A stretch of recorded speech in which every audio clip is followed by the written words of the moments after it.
Welcome to Lecture 6 on the topic of nutrient management. In this lecture we are going to concentrate on the nutrients nitrogen, potassium and phosphate. This lecture is part of the subject Agronomy 1. This subject is taught both in the Bachelor of Agriculture and Technology and the Bachelor of Equine Studies. These degrees are offered at Melbourne Polytechnic, with the Bachelor of Agriculture and Technology being offered as a partnership with La Trobe University. To find out more about this course and the other courses that we offer, please visit our website at www.melbournepolytechnic.edu.au. This lecture will be given over 6 parts, and this is part 1. My name is Dr. Nikki Cooley. Aristotle had taught that the food of plants, like that of animals, was not simple, but composed of various combinations of 4 elements, which he stated was the earth, air, fire and water. Plants, however, for plants get their food from the earth by means of the rocks, and their food is already elaborated when taken, which is the reason that plants produce no excrement, the earth and its heat serving them in the stead of a stomach. The concept was accepted for many centuries. We now understand that fertility is related to a selection of essential elements. In this lecture you will learn about some of these essential elements. It will be like a snapshot on fertility. We will use evidence-based practice here. I will introduce the main essential elements in part 1, describe what fertility is, describe the chemistry of fertility, and we will end with a review of the law of minimum. You will remember that you explored the law of minimum in an earlier lecture. Part 2 to 4 will be dedicated to the macronutrients. Part 2 we will concentrate on nitrogen, in part 3 phosphorus, and in part 4 potassium. Therefore you will need all 4 recordings to complete lecture 6. So as we learnt earlier, Aristotle had an inkling about how plants get food, and we have demonstrated, or we are about to demonstrate, that scientists have confirmed this. The science of fertility has been going for a long time, and it would take far too long in this lecture to review everything. But the concepts are quite simple. There is a relationship between soil fertility and plant growth, and it tends to be in a positive nature. That is, the more or the higher the fertility of the soil, the better the plant growth. On the slide there are 3 examples of just this. One example is that of Norway spruce plantations in western Denmark. Here soil nutrient aspects were studied by an article by Hendrik Verge in 1999. This was published in the Forest of Ecology and a Management Journal. Soil samples from 57 Norway spruce stands on steady and nutrient-poor soils in western Denmark were analysed for their content of exchangeable calcium, potassium and magnesium. These are all elements. The content of these 3 elements showed a strong spatial variation, and the content of magnesium and calcium correlated significantly with stand yield class. Estimations on nutrient export by the harvest of the stem and the bark and the composition with soil content suggest that severe nutrient deficiencies may occur in many sites. A soil weathering assay applied to the selected sites indicated the long-term calcium supply is particularly critical, whereas the long-term supply of potassium and magnesium from weathering of mineral soils is more stable. Now, while that review is quite complex, the take-home messages are simple. That soil fertility is linked with certain elements in the soil, and different species require different elements. We will explore this later in another lecture. On another example, we have corn and depth of horizon A. As the corn the corn can be correlated with the depth of horizon A. That is, the deeper horizon A, where many nutrients occur, the better the corn productivity is. Nitrogen uptake and growth stage are correlated in another example. This shows that different stages of plant growth require different amounts of nitrogen. We understand this quite fully in science now, and it can be correlated to the function of nitrogen, something we will explore extensively in this lecture. Now we understand the importance of fertility, let us explore what fertility is. So, what are essential elements? What role do they play? Well, all essential elements are defined by an element that is required for plant growth and completion of the plant life cycle from seed to seed. There are a number of types of essential elements. The first I'd like to introduce to you is called non-mineral essential elements, and these are made up of the elements hydrogen, oxygen and carbon.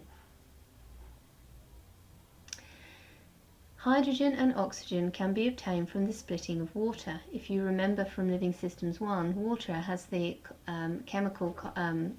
the formula H2O. This molecule water can be split and oxygen can be released and 2 hydrogen molecules. Or hydrogen and oxygen can be obtained by a gas from the atmosphere. Carbon can also be obtained from the gas in the atmosphere, the gas known as carbon dioxide or CO2. Carbon can also be obtained from the molecules carbohydrates. I'd like to introduce you to the Aaron and Stout's criteria. This is a little bit of the equivalent of the Bible with it when it comes to essential elements, and our definitions of essential elements are going to adhere to this criteria. So some other essential elements that can be considered important are the compounds nitrogen, phosphate and potassium, which we will concentrate on in parts 2, 3 and 4 of this lecture. Calcium, magnesium, sulfur, boron, chloride, iron, manganese, zinc, copper, molybdenum and nickel. Beneficial elements include silicon, sodium, cobalt and selenium. There are discussions in the literature about how important these beneficial elements are. At the moment they're not considered essential elements. There is some evidence, however, that they may be essential for some unusual plants. There are other potential benefit elements as well. These are chromium, vanadium and titanium.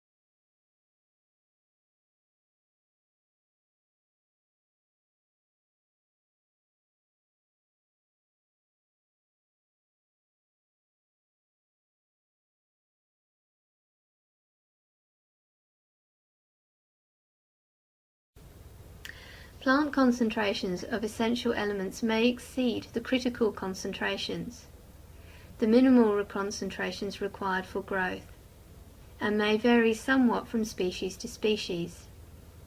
Nevertheless, the table on the screen shows the general requirements for plants. This data is based on dry weight. Whether in mg per kilogram or parts per million or percent. Essential mineral data is always presented on the weight of the dry material of plant and not fresh weight. Fresh weight includes both the weight of the dry matter and the weight of the water in the tissue. Since the percentage of the water can vary greatly, by convention all concentrations of elements are based on dry matter weights. The first system of classification I'd like to introduce to you is based on the concentration or amount found in plants. There are two groups, the macronutrients and the micronutrients.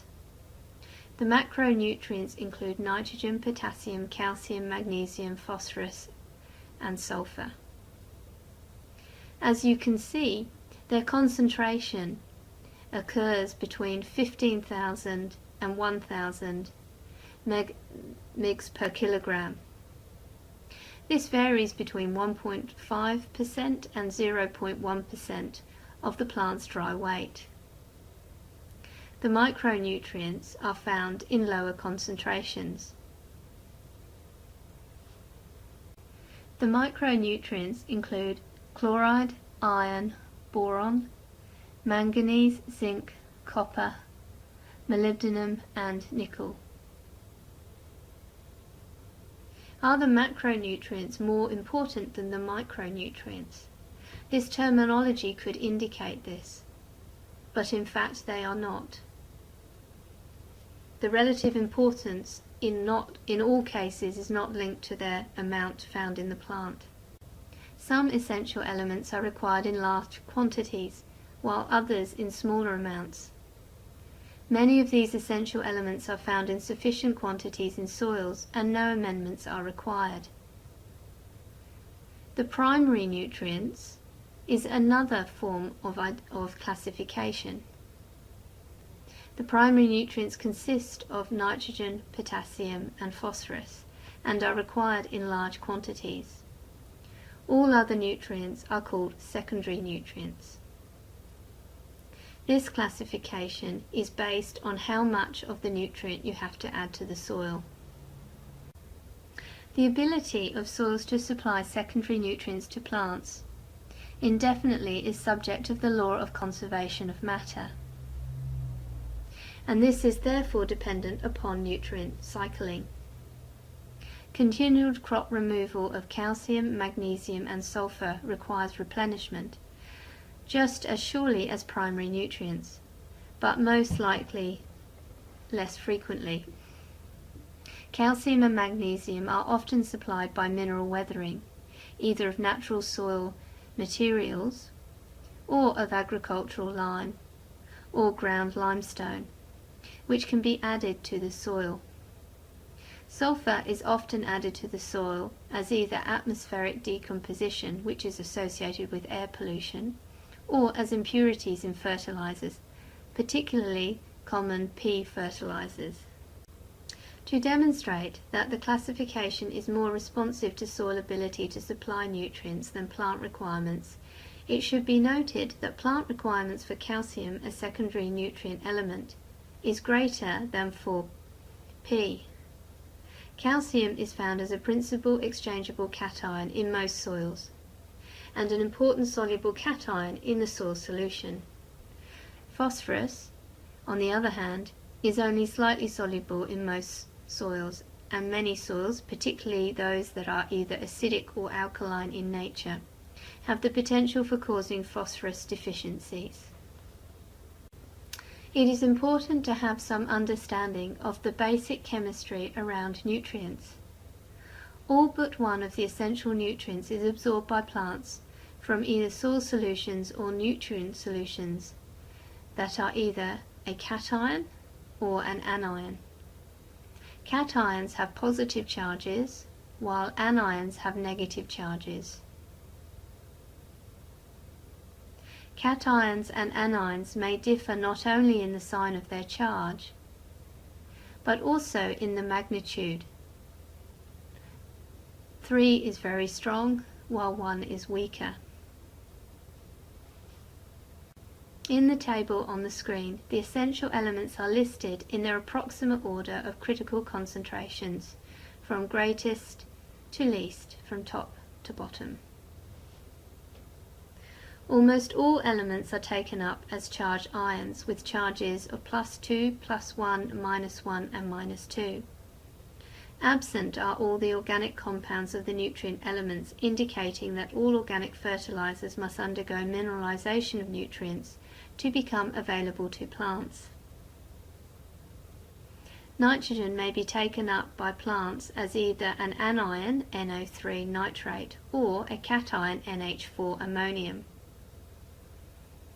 Plant preferences for nitrate or ammonium are species specific and are usually related to the natural environment of the species, with plants adapted to bogs or marshes, cold or acidic conditions often preferring ammonium, and most other dryland species prefer nitrate N.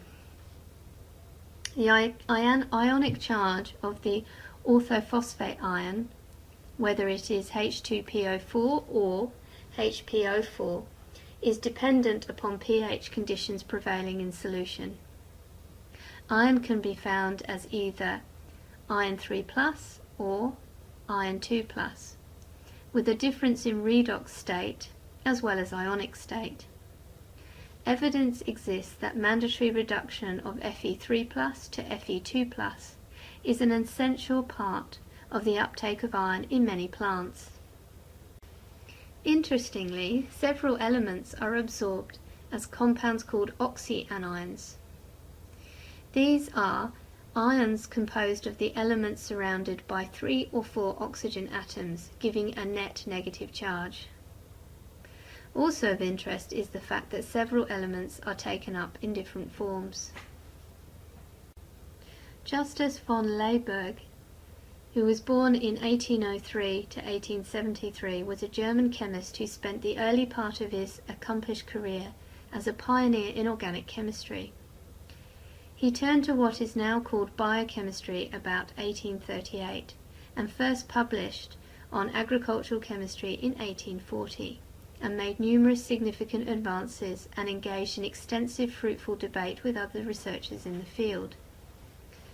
Liebig made great contributions to the science of plant nutrition and soil fertility.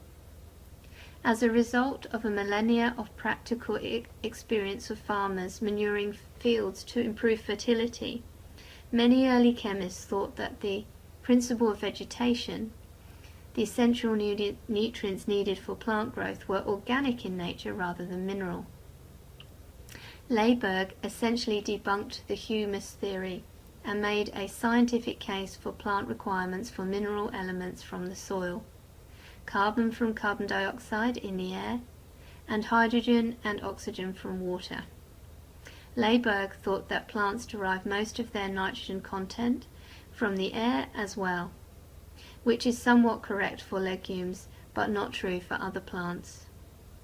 Liebig developed the first mineralized fertilizers applied to replenish nutrients removed from the soils by crops, and clearly saw mineral fertilizers as a part of sustainable agricultural practices.